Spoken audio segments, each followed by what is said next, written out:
Hi hello నమస్తే welcome back to my YouTube channel మాల్దీవ్స్లో Monika. So ఈ వీడియో వచ్చి లాస్ట్ వీడియోకి కంటిన్యూషన్ అనమాట. సో మేము గులీ ఐలాండ్ చేరిపోయాము. దిగుతూనే మనకి పెద్ద అట్రాక్షన్, ఎస్పెషల్లీ పిల్లలకి పెద్ద ప్లే ఏరియా అనమాట. అందులో మాలేలో ఉంటే ఇంకాను, ఎందుకంటే మాకు ఇక్కడ చాలా చిన్న ప్లే ఏరియాస్ ఉన్నాయి అండ్ ఇన్ని ఎక్కువ జూలాలు అయితే లేవు. మీరు ఒకవేళ గులీ ఐలాండ్ డే ట్రిప్కి వెళ్తున్నాయి ఓకే, బట్ స్టే చేద్దాం మాలా అనుకుంటే మాత్రం ప్రీ బుకింగ్ రూమ్స్కి చాలా ఇంపార్టెంట్. ఎందుకంటే ఇక్కడ హార్డ్లీ లెస్ దెన్ 10 రిసార్ట్స్ మాత్రమే ఉన్నాయి. రిసార్ట్స్ అని కూడా అన్నో 10 హోటల్స్ మాత్రమే ఉన్నాయి.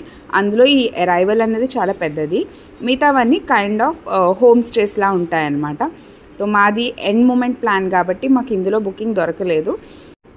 మా బుకింగ్ మేము ఓషన్ పర్ల్లో చేసుకున్నాము. ఏది బికినీ బీచ్కి చాలా పక్కన అనమాట. అందులో అయితే బెస్ట్ అని తీసుకున్నాము. మనకి వాటర్ యాక్టివిటీస్ కాకుండా ఈ ఐలాండ్లో ఉన్నది చూడడానికి ఓన్లీ బికినీ బీచ్, చాలా బాగుంటుంది. సో ఆ బీచ్కి పక్కన అయితే బెటర్, మనం వెళ్ళి రావడానికి ఈజీగా ఉంటుందని అనుకున్నాం. మా బోట్ 12 o'clock చేరిపోయింది. Check in as per the website 12 o'clock, but Eid holidays అవ్వడం వల్ల వీళ్ళ దగ్గర ఎక్కువ మంది బాయ్స్ లేరంట. సో మాకు వెయిటింగ్లో కూర్చోబెట్టేశారు. రూమ్ క్లీనింగ్ అవుతున్నది, రూమ్ అలొకేట్ చేయాలి అని. పక్కనే బీచ్ అన్నారు కాబట్టి ఒకసారి ఎలా ఉంటుంది అని చూడడానికి వెళ్ళాము. ఆ టైంలో అయితే చాలా తక్కువ మంది ఉన్నారు.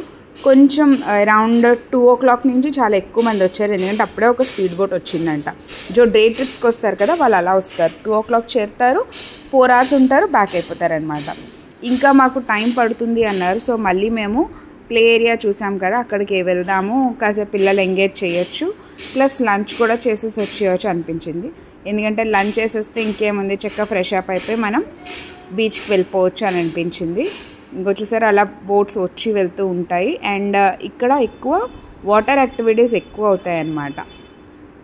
ఎండ అయితే చాలా ఉంది, కానీ సముద్రపు గాలిలో ఎండ మనకు అస్సలు తెలియదు. చల్లగా అనిపిస్తూ ఉండేది. తో పిల్లలు వాళ్ళ స్వింగ్స్, వాళ్ళ స్లైడ్స్తో అనుకొని ఆడుకుంటూ ఉండేవారు. మేము లంచ్ కూడా చేసేసాం. మా బాబు కూడా ఫుల్గా ఎంజాయ్ చేస్తున్నాడు. అఫీషియల్లీ వాడి ఫస్ట్ జూలా అనమాట. ఎందుకంటే ఇంత కవర్డ్ ఇన్ఫెంట్ జూలా మాలేలో అయితే లేవు, పెద్ద పిల్లలవే ఉన్నాయన్నమాట. ఈ రూపంలో మాకు మా రూమ్ వచ్చిందని తెలిసింది. మేము వెళ్ళిపోయాం, ఫ్రెష్ అయిపోయాం. Let's go to the beach. So ఇదైతే సిట్టింగ్ ఏరియా అనమాట మేము తీసుకున్న హోటల్ది. ఇక్కడ డైనింగ్ లేదు, బట్ మనం బయట నుంచి తెచ్చుకోవచ్చు. ఆర్ ఇక్కడ కొన్ని బుక్స్ ఉన్నాయి, ప్లేయింగ్ కార్డ్స్ ఉన్నాయి, ఆర్ మీ ఫ్యామిలీతో మీరు బతకాని కోసం కూడా మనం యూస్ చేసుకోవచ్చు అనమాట. ఇలా ఏరియా అయితే మాత్రం చాలా బాగుందన్నమాట, నచ్చింది నాకు.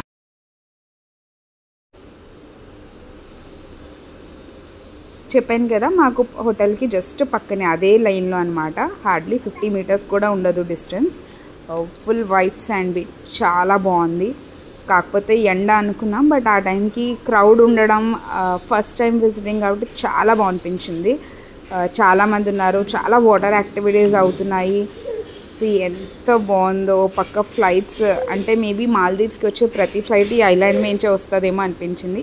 Yes, welcome to bikini beach. ఈ బీచ్ని బికినీ బీచ్ అంటారనమాట. గులీకున్న మెయిన్ అట్రాక్షనే ఇది. ఆ ఉయ్యాల ఒకటి అండ్ వాటర్ యాక్టివిటీస్ అయితే చాలా బాగున్నాయి. జెట్స్కి ఏ వాటర్ యాక్టివిటీ అయినా 15 minutes ఉంటుంది చక్కగా. దాన్ని బట్టే కాస్టింగ్. చాలా మంది ఒక ఫారినర్ అయితే 1 hour మాఫుషి ఐలాండ్, అది కూడా ఒక పబ్లిక్ ఐలాండ్ అనమాట. సో అక్కడికి కూడా వెళ్ళి వచ్చేయచ్చు. ఈ రూపంలో మా వాడికి యాక్చువల్లీ నిద్ర కూడా వచ్చేస్తూ ఉండేది. సో నేను ఎక్కువ ఆడలేదు ఈ టైంలో. మళ్ళీ వెళ్ళొచ్చు ఎందుకంటే పక్కనే కదా అనిపించింది. ఇదంతా బీచ్ అనమాట. చూడండి ఎంత బాగుందో. ఫ్లైట్స్ ఎన్ని వెళ్తున్నాయో, ఇన్ని మంది వస్తున్నారా మాల్దీవ్స్కి అనిపించింది.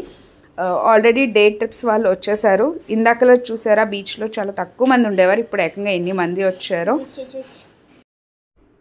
ఈవినింగ్ అరౌండ్ 6 o'clockకి మళ్ళీ రూమ్కి వచ్చేసామన్నమాట. సో ఒకసారి ఆ వియ్యాల సైడ్ వెళ్దాము, పిల్లల్ని ఎంగేజ్ చేద్దామని మేము ఇటు వచ్చాము. ఎన్ని మంది ఉన్నారు అంటే 6:30 ఆ టైంలో రిటర్న్ మాలే ఆర్ మేబీ డిఫరెంట్ ఐలాండ్స్కి వెళ్ళేవాళ్ళు అనుకుంటా. గ్యాప్ లేదు. పార్క్ అయితే ఫుల్ ప్యాక్ ఉండేది పిల్లలతో. అలాగే సేమ్ ఈ రోడ్డు మీద కూడా ఎన్ని మంది. ఇక్కడ ఒక రెస్టారెంట్ ఉంది, సమ్ చోట చాయ్ పానీ వాళ్ళ, అది కూడా ఫుల్. అంటే అందరూ రిటర్న్ అయిపోతున్నారు అప్పుడు డే ట్రిప్ వాళ్ళు బ్యాక్ అయిపోవడానికి. చూసారా ఈ పెద్ద పెద్ద స్పీడ్ బోట్స్ వస్తున్నాయి. అండ్ ఈ టైంలోనే పబ్లిక్ ఫెరీ కూడా ఉందంట. So mostly public ferry pick చేసుకుంటారు. ఇక్కడ క్లిప్లో చూసారా, మనకి అంటారు కదా సన్ అండ్ మూన్ కన్యాకుమారిలో కనిపిస్తుందని, సేమ్ ఇదే. At side moon, it side sun అనమాట. నాకు చాలా బాగా నచ్చింది వ్యూ. అండ్ మేమైతే ఈ ప్యాకేజ్ని అంటే మా స్పీడ్ బోట్స్ని ట్రాపిక్ ట్రిప్స్ నుంచి బుక్ చేసుకున్నాము. సేమ్ వాళ్ళకి ఎన్ని ప్యాకేజెస్ ఉంటాయని తెలిసింది.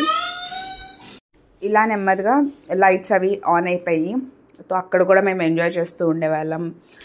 పిల్లలకి పెద్దలకి అందరికీ మంచి ఎంటర్టైన్మెంట్, మ్యూజిక్ కూడా ఉండేది చక్కగా. సో డ్యాన్స్ చేసేవాళ్ళు డ్యాన్స్ చేయొచ్చు. అంటే ఇది వీళ్ళు ఐలాండ్ వాళ్ళు ఓపెన్గా పెట్టుకున్నారనమాట.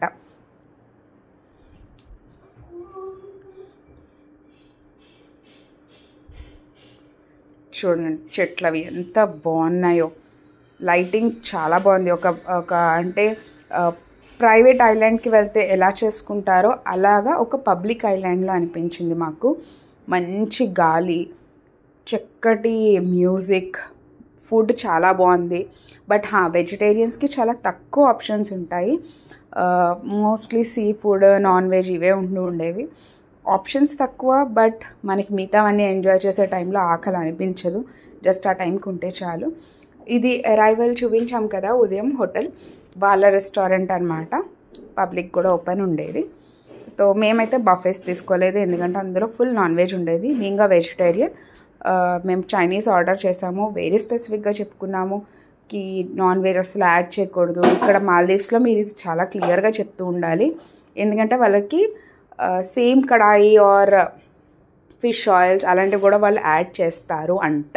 ఐఎమ్ నాట్ షూర్, బట్ ఇది నేను విన్నాను. సో చాలా స్పెసిఫిక్గా వాళ్ళకి చెప్పుకొని మా ఫుడ్ కోసం మేము వెయిటింగ్ అనమాట. అంబియన్స్ అయితే చాలా బాగుంది, చాలా అంటే చాలా బాగుంది. ఒక పక్క మంచి గాలి, ఫుల్ అలసిపోయాము, మంచి నిద్ర వస్తూ ఉండేది. ఇది డే 2. నేనైతే ఎర్లీ మార్నింగ్ లేచాను. చూసారు, ఒక విలేజ్ ఎన్వైర్న్మెంట్ నాకు కనిపించింది. పీస్ఫుల్ వాతావరణం, పక్షులన్నీ కిచకిచకిచ అంటూనే ఉండేవి, చల్లటి గాలి, పక్కనే సముద్రం కదా, చాలా బాగుండేది. హాట్ కప్ చాయ్తో సూపర్గా డే స్టార్ట్ అయింది అనిపించింది. చాలా రోజుల తర్వాత ఒక రిలాక్స్డ్ వెకేషన్ అన్న స్టేకేషన్ చాలా బాగుంది. పక్కన ఎదురుగుండానే బీచ్ అనమాట. మిగతా అందరూ పడుకున్నారు, నేను మాత్రం లేచి వచ్చి ఎంజాయ్ చేస్తూ ఉండేదాన్ని. ఇప్పుడు మళ్ళీ అందరం కలిసి let's go to beach. First day మా బాబు తడవలేదు అస్సలు, ఎందుకంటే వాడికి అది ఆఫ్టర్నూన్ టైం స్లీప్ టైం అనమాట. అది మేము డిస్టర్బ్ చేయాలనుకోలేదు. నెక్స్ట్ డే మార్నింగ్ ఎలాగో వాళ్ళు ఎగుస్తాడు, అప్పుడు ఎంజాయ్ చేస్తాడు అనిపించింది. ఫుల్ ఎదురెండ్ అన్నమాట. Hope you like the video. Please subscribe for more. Bye. Thank you all.